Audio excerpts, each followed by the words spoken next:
infans non falante, un pré-falante, un pré-cognitivo, un pré-ético, un pré-cidadão, un pré-humano. Muito bem. Chegar até aí já é muito dentro desse contexto. Eu acho que seria necessário, a meu parecer, avançar para onde? Eu acho que aí seria necessário avançar para destacar que algo que já faz-se nos estudos da infância. Quem produziu essa ideia de infância ínfans não falante? Foi o adultocentrismo. Você tem falado muito isso, às vezes aparece isso de vocês. Libertar a infância do adultocentrismo. Eu não sei, sinceramente, nunca me convenci de que tenhamos sido os adultos que produzimos a infância. Depende. O adulto pobre e a infância pobre não é adulto pobre, a mais pobre que produz a infância pobre. Estão me entendendo o que quero dizer? Cuidado. Essa visão é um pouco ingênua. Tanto o adulto como a infância somos produto da sociedade. Que muito mais. Sempre há muitos estudos da infância que vão por aí. O adulto produz, o adulto com seu poder, o adulto porque é autoritário, o adulto porque... e a sociedade agradece. Porque enquanto é o adulto que produz essa infância e machuca, inferioriza, a sociedade, feito Pilatos, se lava as mãos. Estão entendendo o que quero dizer? Muito cuidado um pouco. Não inocentemos a sociedade culpando os adultos. Tanto primeiro que não existem adultos. Dona Maria, minha mãe camponesa, é muito diferente do dono do agronegócio. E eram adultos os dois. Tá? Cuidado com essas palavras um pouco... Esse que é o paradigma universalista. Está entendendo? Vê? Universal, cuidado. A infância não é a outra cara do adulto. Logo, para libertar a infância, libertemos do adultocentrismo. Essa é uma linha. Não me convence. Outra linha também muito destacada. Se destaca a modernidade e sua ênfase em definir o humano pleno pela fala, pela razão. Como a infância, infans, não tem fala e não tem razão, logo não é humano pleno. A infância, a produção da modernidade. Não me convence. A modernidade não produziu simplesmente o sujeito adulto racional. Isso esteve ao serviço de quê? Esta é a pergunta que nós temos que colocar. A serviço de quê que esteve na produção desses adultos racionais? Tá? E quem eram os adultos racionais? Que comandavam as finanças, que comandavam o dinheiro, que comandavam a terra, que comandavam... Não era meu pai, agricultor, de uma terrinha lá. Estão entendendo o que quero dizer? Ou seja, cuidado com esses universais tão fáceis e tão atraentes em nossas análises. Os estudos da infância têm caminhado um pouco nessa direção. E aí não me acabam de convencer, sinceramente. Outra linha também muito forte é a teoria do desenvolvimento humano. E aí entra Balon, Vygotsky, tudo entra. Uma visão etapista, muito etapista ainda. Fase não sei o quê, fase V, todos são fases, todos são. Tá? Como há muitas etapas e só se chega ao desenvolvimento humano pleno na última etapa, e essa última etapa é o adulto, então quem está iniciando a subir a escadinha é um pré-adulto, é um pré-desenvolvido. Percebem onde vamos? Essas teorias têm que ser criticadas. E como que forte essa teoria na organização da escola. Como é forte. Como que isso é forte. Anos iniciais, anos finais. Eu sempre me perguntei, anos finais de quê? Parece já finados. Finados. vai morrer depois que terminar isso. Tá? Percebe? Pré-escolar. Eu sempre coloco essa história que me aconteceu com meu filho. Estava buscando, não saía, digo, meu filho, o que aconteceu? Diz, não, a supervisora, a orientadora, não sei o quê, estava nos falando que nós vamos cumprir 5 anos. Naquela época, quando cumpria 5 anos, 5 e 6 iam para o pré-escolar. Agora é 4 e 5, não é assim? Daqui a pouco vai ser 3 e 4, 2 e 1. O pré-escolar vai descendo, né? Mas sempre escolar, a infância escolarizada. E eu pergunto, pai, diz que eu vou para o pré-escolar. O que é isso, pai? Meu filho, acabou a brincadeira. Você para a escola não vai ser mais uma criança, vai ser um escolar e nem escolar, um pré-escolar. Tá? É terrível. E essas teorias do desenvolvimento etapista que nos levam a isso. Está entendendo? E são elas que classificam os seres humanos na primeira etapa, na pré-etapa, na pré-escolar, no pré... Tá? Temos que ser radicalmente coisas. A escola e a pedagogia é uma das grandes produtoras dessa infantilização da infância. Acho que a sociologia nos falavam aqui também, quando nos falavam dos monstros, toda essa coisa tão interessante, né? Mas eu acho que a pedagogia, parece que se encomendou à pedagogia, ter essa... Você hierarquiza os seres humanos, hierarquiza o desenvolvimento humano, hierarquiza a formação intelectual, moral, ética, cultural, identitária, hierarquiza e coloca cada um num estágio. Quando eu fui secretário e criamos a escola plural, depois em Blumenau, em tantos lugares, né? Escolas sem fronteiras, todas essas coisas, o que era? A ideia diz, acabemos com essa visão etapista. E vamos estruturar a escola a partir dos tempos humanos. Cada tempo humano é pleno enquanto tempo humano. O tempo da infância é tão pleno como o meu tempo, ou como o teu tempo, ou como o teu tempo. O tempo da juventude é a mesma coisa, o tempo da adolescência é a mesma coisa. Não são pré-tempos para o grande tempo. Ah, mas que difícil é isso, né? Olha que o que vocês estão fazendo vai desestruturar tudo isso, eu espero. Espero que desestruture a organização da escola, a organização dos tempos, a organização das etapas, a organização dos níveis, está? Espero que seja por aí. Então, este ponto ainda está bastante forte nos estudos sociais, então essa coisa que temos que avançar. Eu diria que o avanço que deveria ser... Eu queria propor para vocês que estudemos, e aí os estudos pós-coloniais vão nos ajudar, estudemos a produção da infância junto com a produção dos infantes sociais. Vamos ver se me explico.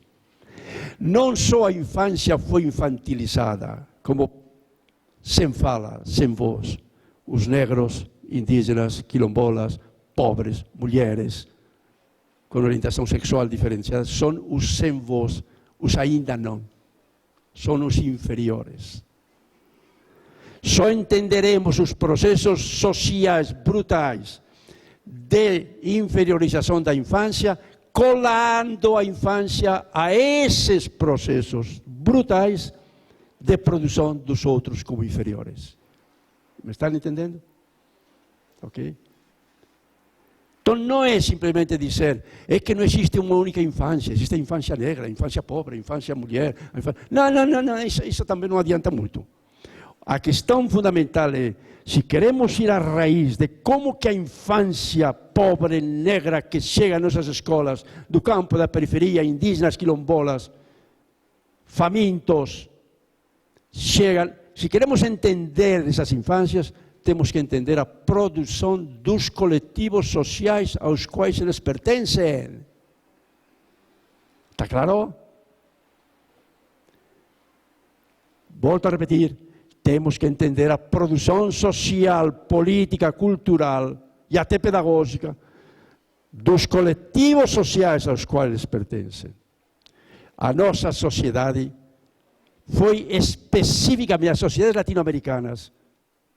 O colonialismo teve foi uma experiência de brutal produção dos outros como inferiores. Dos outros. Tá? Esta que é a grande contribuição dos estudos pós-coloniais. Tá? Eu tento um pouco fazer isso, vocês sabem, neste livro. Outros sujeitos, outras pedagogias. A pergunta que aqui me coloco é esta. Mas como que esses outros sujeitos foram produzidos? Com que pedagogias? Não foram produzidos com pedagogias de convencimento, de catecismo, de escolarização. Os aparelhos ideológicos do Estado, de quem era de Althusser, aqui nunca funcionaram. Ok? Por quê? Porque outras pedagogias mais brutais foram conformantes dos outros como inferiores, como desiguais, como oprimidos, como à margem. Tá? E aí, nesse rolo compressor dessa produção, é que vão produzir as infâncias negras, as infâncias pobres, as infâncias quilombolas, as infâncias do campo, as infâncias... Estão entendendo? Então, esta seria a minha sugestão. E é por aí que os estudos coloniais nos levam, pós-coloniais. É por aí que o próprio Paulo Freire nos levava. Tá? Neste livro, perguntando-me isso, eu tento dizer, mas quais foram essas pedagogias? Com que pedagogia se produzida a criança pobre, negra, na vila, na favela, indígena, no campo? Com que pedagogias? Não com que pedagogias escolares. A pedagogia escolar é fichinha, ao lado das outras pedagogias. Que pedagogias? E eu coloco aqui, a destruição material de seu viver. Condenar infâncias e adolescências, junto com seus grupos sociais, a viver nos limites do viver, é a pedagogia mais eficiente, ao longo de mais de 500 anos. Está entendendo? E continua. Continua. O que eu vi naqueles sem terra, que lutaram tanto por terra, aquelas crianças, aquelas mulheres, eu voltei impressionadíssimo. Digo, é isso, a isso que são condenados. E aqui não precisa de escola, não precisa de igreja para dizer, adorem Deus e você se salvará. Não precisa nada disso. Por que fracassou toda a pedagogia jesuítica? Porque optaram por outras pedagogias. Qual? Tirá-los de suas terras. O que eu coloco aqui embaixo. Pedagogias de desenraizamento, de desterritorialização. Quando você tira um povo de seu chão, sua cultura morre. Está entendendo? Não morreu sua cultura porque falaram, em vez de acreditar na Puríssima, acredita em Iemanjá. Ou em vez de Iemanjá, acredita na Puríssima. Não foi por aí. O que é isso? Deixa que creia em Iemanjá, desde que deixemos ele sem chão. Tá? Trazer os escravos negros de lá para cá, isso foi o maior desenraizamento da história. Nem comparável com o que aconteceu com o Holocausto. Não é? Compara. Os 40 e tantos milhões de indígenas mortos nas Américas, isso não é catecismo. Estão me entendendo? Mas é isso. Deixar a milhões de crianças morrendo famintas, isso não é catecismo. São outras pedagogias mais brutais. Essas são as pedagogias de conformação, de formação da infância. Essas. Mais de 40 milhões de imigrantes que tivemos no século passado e continuam. Os retirantes. Portinari. Aquela força das pinturas de Portinari sobre os retirantes. Eu, quando vou ao Nordeste, uma coisa que me impressiona, toda a cultura nordestina, lá em Caruaru, tudo isso, estou indo agora, tudo isso é sobre os retirantes, ou sobre levar um morto em cima de 4 paus. Estão entendendo? É isso. Há uma cultura popular que está colada aos processos brutais de sua segregação, como outros. É por aí que se produz. E há um outro ponto também específico que eu coloco aqui. A questão do preconceito racial é muito mais do que preconceito. Aníbal Quijano coloca uns estudos muito interessantes que diz que o mais radical no olhar sobre os outros foi o que ele chama do mito ôntico da inferioridade de origem. Leia nisso, que é muito forte. O indígena, o negro, os povos de cor, não foram apenas dizendo, coitadinhos, não têm cultura, coitadinhos, não têm letramento, coitadinhos. Não, não, não, não. Eles foram considerados pelos colonizadores dentro do que eles chamam a partir do mito ôntico. Ôntico é inerente ao ser humano. Olha, não são humanos. O que falava a Petronila. A grande questão de como se olha os negros é como sub-humanos. Tá?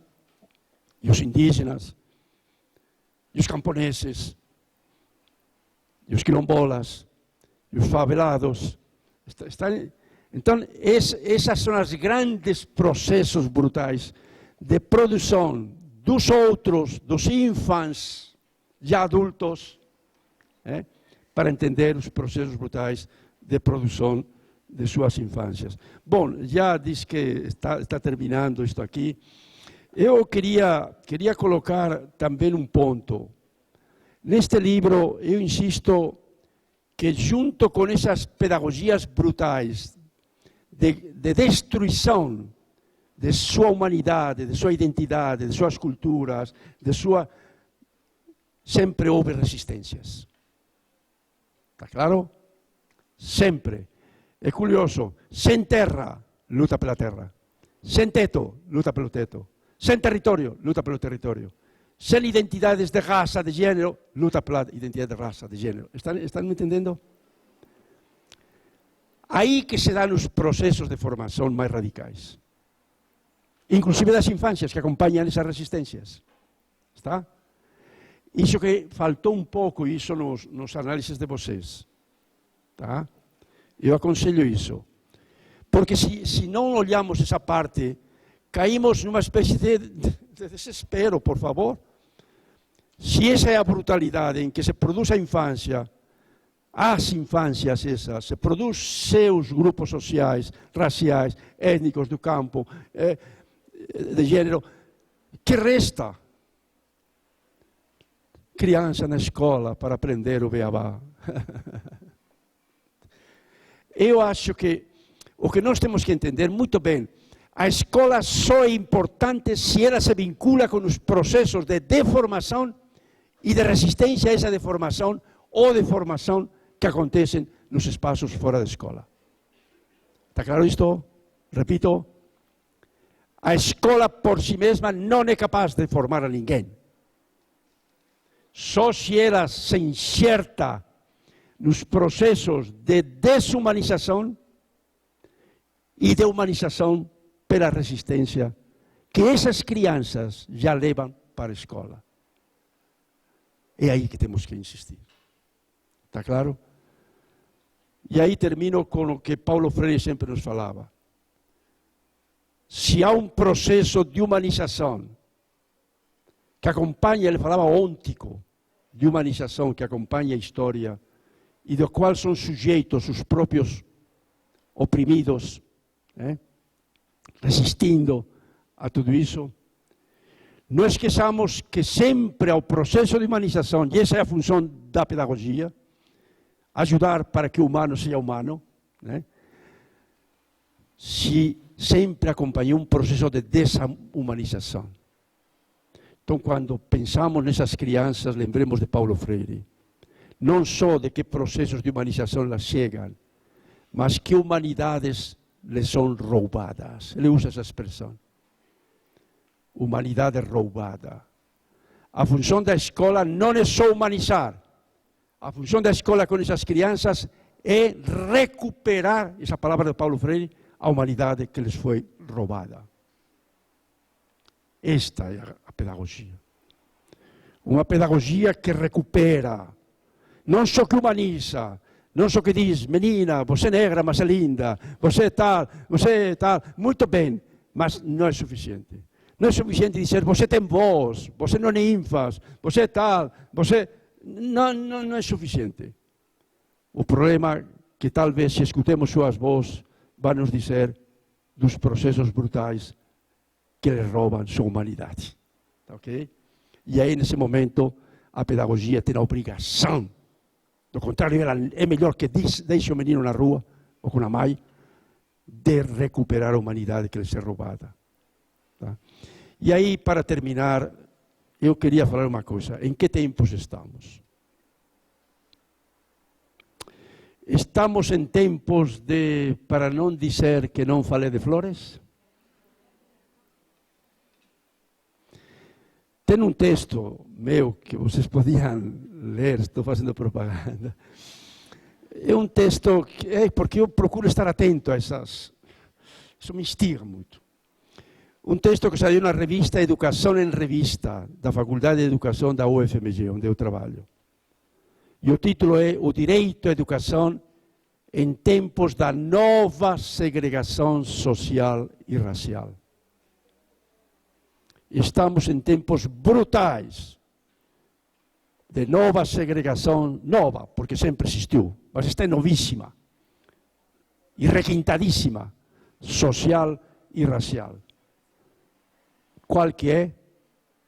Condenar a infância, a adolescência, pobre, negra, não mais à escola, mas à cadeia. Rebaixamento da idade penal. Isto é seríssimo. Sempre se falava, abramos uma escola e fecharemos uma cadeia.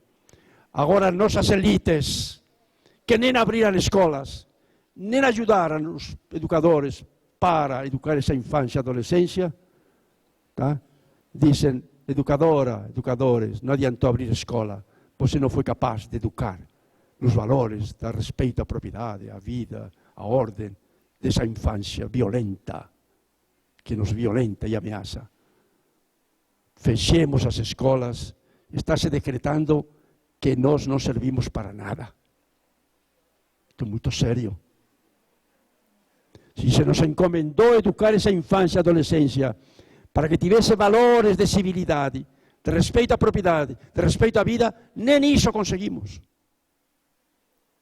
Tá? Logo, joguemos essas infâncias e adolescências no lugar onde talvez sejam educadas, na cadeia. Isto é terrível. Estamos num tempo... Antes não tínhamos esses tempos. Nunca tivemos uma segregação social e racial tão profunda. De quem? Dos pobres, dos negros, dos adolescentes, que a sociedade violenta, que reagem a essas violências, que vão à escola e ainda são tratados como violentos, tá? E reprovados porque violentos.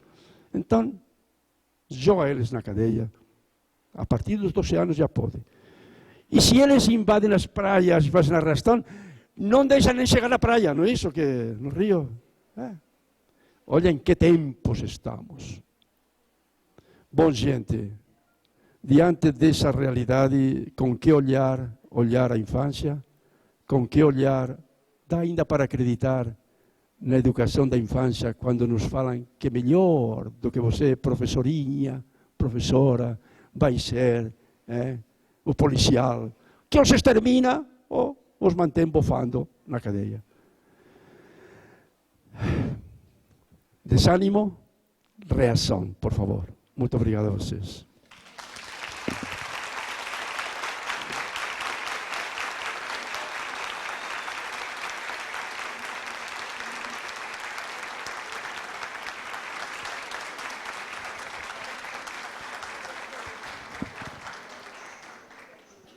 Muito bom. Gostaria novamente de agradecer a presença e a fala do professor Miguel Arroio. Agradecer também a todos os apresentadores de trabalhos. Tivemos várias instituições do país aqui representada.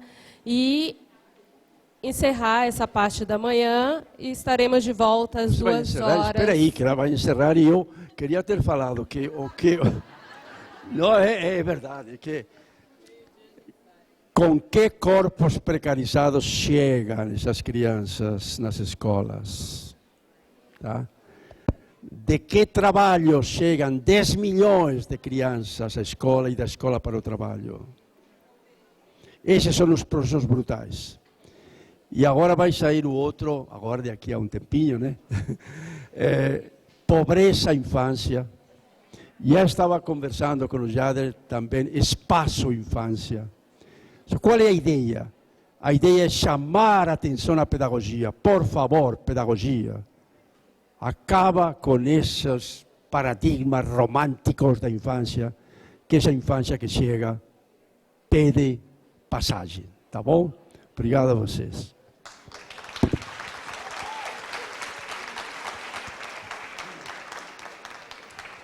Voltamos às 2 horas, então, aqui mesmo.